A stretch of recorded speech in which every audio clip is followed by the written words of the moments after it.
Sir, जैसे कि आपने कहा कि लोग नहीं चाहते थे कि इंडिया और पाकिस्तान का मैच हो, तो इसी पे अगला सवाल, मेरा आखिरी सवाल होगा आपसे। पहलगाम हमले के बाद क्या भारत और पाकिस्तान का जो मैच है, इसको परहेज़ करना चाहिए था खेलने से, भारत को ये मैच? देखिए, मैं आपसे बता रहा हूँ कि बिल्कुल नहीं खेलना चाहिए था, बल्कि एक स्ट्रॉन्ग मैसेज देना चाहिए था। जी। एक एक स्ट्रॉन्ग मैसेज देना चाहिए था और बिल्कुल नहीं खेलना चाहिए था। मैं आप जो हैं जर्नलिज़्म में हैं आप। जी। देखिए, क्रिकेट अलग चीज़ है, अभी बांग्लादेश भी खेल रही है, श्रीलंका भी खेल रही है और अभी अफ़गानिस्तान भी खेल रही है। नए-नए ओपोनेंट आ रहे हैं, अफ़गानिस्तान की क्रिकेट काफ़ी अच्छी है, तो वो अलग बात है। मगर अगर आपने यही पूछ लिया तो मैं आपको बताता हूँ कि मेरा ट्विटर हैंडल है आस मोहम्मद कैफ़। आप मेरे ट्विटर हैंडल पे जाइए और आप उसको स्क्रॉल करते हुए बाद में जाइए, जब पहलगाम हमला हुआ, तो उस समय के मेरे ट्वीट पढ़िए। तो कोशिश कीजिए कि आपको वे ट्वीट जो हैं वो दूसरे जर्नलिस्ट के उसी टाइम के मिलें, वो जो टाइमिंग है। संभवतः मैं पहला जर्नलिस्ट था जिसने हमला होने के तुरंत बाद ये लिखना शुरू किया कि जैसे जैसे कुछ लोग ये साबित करने पे थे, कुछ राजनीतिक पार्टियाँ भी ये साबित करने पे थी कि इन लोगों ने, जो आतंकवादियों ने जो हमला किया, आतंकवादियों ने जो मारा, तो उन्होंने नाम पूछ के नहीं मारा।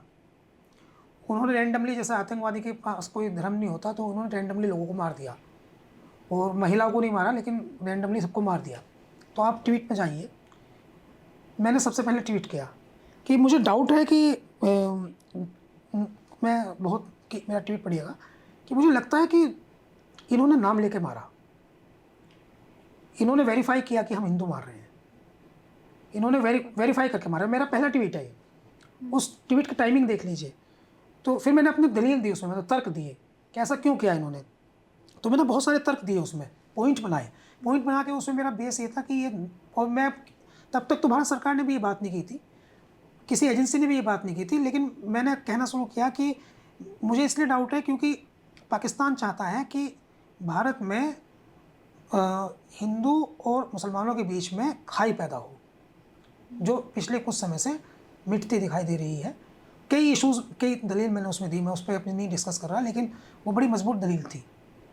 और फिर मैं एक दूसरे नेता ने, असदुद्दीन ओवैसी ने, फिर उसी लाइन पे उन्होंने बोलना शुरू किया जो मैं ट्वीट कर रहा था। समझ में आई रही थी बात कि एक्चुअली जो भी थोड़ा सा भी बुद्धिजीवी व्यक्ति था, उसको ये बात समझ में आ रही थी कि ये नापाक हरकत जो है वो पाकिस्तान की है, और क्यों है उसके रीज़न भी थे बहुत सारे, उसके बहुत सारे रीज़न भी थे। तो मैं क्रिकेट खेलने के पक्ष में पाकिस्तान के साथ बिल्कुल नहीं हूँ। हमसे हमारे उनके सारे रिश्ते ख़राब हैं। वो हमारा दोस्त नहीं है, हमारा दुश्मन है। तमाम वो खुराफात करते रहते हैं। लोग सवाल पूछते हैं कि, कुछ लोग पूछते हैं जो हिंदुत्ववादी संगठनों के हैं कि भारत के मुसलमान पाकिस्तान क्यों नहीं गए? तो भारत के मुसलमान ये बताते हैं कि हम इसलिए पाकिस्तान नहीं गए क्योंकि हमने उन लोगों से और यहाँ के हिंदू से बेहतर इंसान हमने यहाँ के हिंदूज़ को पाया। उनके इश्यूज़ देख लीजिए, देखिए कैसी मूर्खता कर रहे हैं खेल के मैदान पे मूर्ख। दुनिया में, सारी दुनिया में अपनी बेइज्जती करा ली और कितनी मूर्खता कर रहे हैं। तो वे लोग जो हैं वो उनके साथ भारत ने, आपको पता, 2007 से भारत ने कोई टेस्ट मैच पाकिस्तान के साथ नहीं खेला, और 2014 के बाद से कोई बायलैटरल वनडे नहीं खेला। इसके अलावा आईसीसी टूर्नामेंट्स में आमने-सामने होते हैं।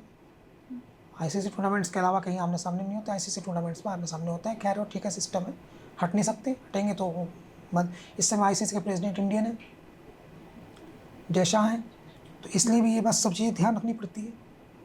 इंफ्रास्ट्रक्चर बहुत है। एशिया कप की अपनी एक मेरिट है। अब जैसे अभी मैं परिणाम बता दूं एशिया कप में, इस समय क्या हो रहा है कि क्रिकेट में अफगानिस्तान की टीम, देखिए ऐसा है कि भारतीय क्रिकेट टीम, भारत ने बहुत, ऐसा नहीं है कि वो पड़ोसी मुल्क को उसकी क्रिकेट से नफरत करता है।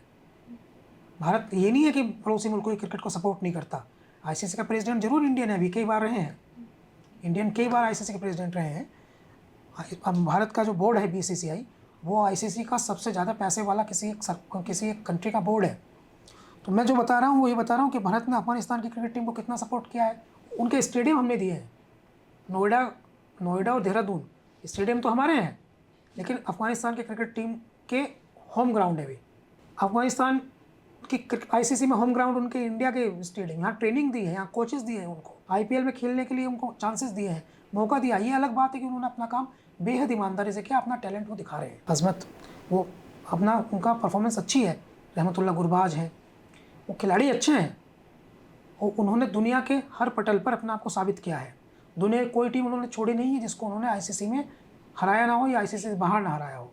परफॉर्मेंस बहुत अच्छी है। एशिया की 23 सौ बढ़ती हुई सबसे मजबूत टीम है। पाकिस्तान भी उन्होंने 2 बार हरा दी, पाकिस्तान को भी उन्होंने 2 बार हरा दिया, श्रीलंका को हरा दिया, बांग्लादेश को हरा दिया, इवन ऑस्ट्रेलिया हरा दी उन्होंने। तो उन्होंने दुनिया की कोई टीम छोड़ी नहीं है। और उनके जो यूनिफॉर्म है, जो जर्सी है, जो खिलाड़ी, कभी कभी वो उनका कलर इंडियन जर्सी से मैच करता है। तो इसका मतलब तो ये हुआ कि भारत जो है वो पड़ोसी मुल्कों के साथ जो है अच्छे संबंध रखता है, क्रिकेट में खेल में भी रखता है, क्योंकि क्रिकेट हमारे पड़ोसी मुल्कों में ज़्यादा खेला जाता है। हम बांग्लादेश के साथ तो खेल रहे हैं ना, हम श्रीलंका के साथ, उनको भी कोई दिक्कत होती है, उनके बोर्ड को भी दिक्कत हुई तो मदद की।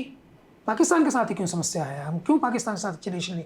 क्योंकि वो खुराफात करते हैं, उनकी जीन्स में खुराफात घुस गई है, उनके रक्त शराब में जो खून बह रहा है उसमें खुराफात है। वो खेल के मैदान में भी दिखती है, खेल से बाहर भी दिखती है।